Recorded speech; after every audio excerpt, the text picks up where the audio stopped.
Tammy's here along with cardiologist Dr. John Kennedy to help shatter this stereotype about who's at risk for a heart attack. I want everyone at home to pay attention because none of us are immune from a potential heart attack.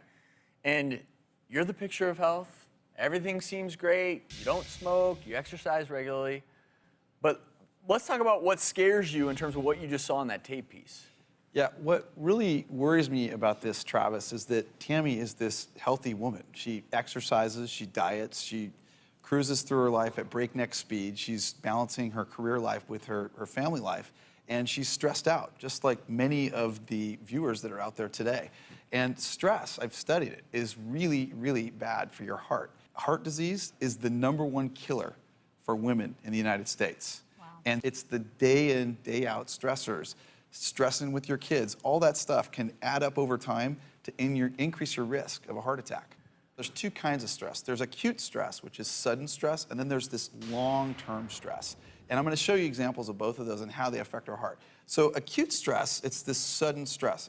Imagine walking down the street and you hear the backfire of a car, and boom, it's this sudden startling of stress. It's sort of like that. And if you're healthy, you know, it usually doesn't affect us. And the long-term stress, the day in, day out stress, the kind of stress where you have a difficult commute to work, you're driving to work, you get stuck in traffic, you're worried about being late, the kind of stress that you have in a difficult, challenging relationship every day, that actually is bad for you because your stress response, your fight or flight response is turned on all the time. And these stress hormones that are flooding our veins are actually causing damage to our delicate heart tissue. And actually, I'll show you another example of how this works. Our arteries, okay, the inner artery of our arteries that feed our heart muscle, imagine that this is the inner lining, and I coat it with this spray butter, okay?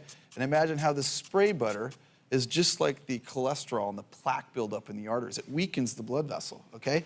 And now imagine how this is a water pick, and how the blood flow is really kind of flowing through the artery, and even though it's damaged, it's able to withstand the pressure of this water. Now, when we get stressed, our heart rate goes up, our blood pressure goes up, and the blood becomes much faster and can actually tear this blood vessel. And when it tears and puts a hole in it, our body tries to repair itself and form a clot. And when we form a clot, it blocks blood flow, the blood flow doesn't flow to the muscle, and we actually have a heart attack. Now I'm just stressed out. My goodness.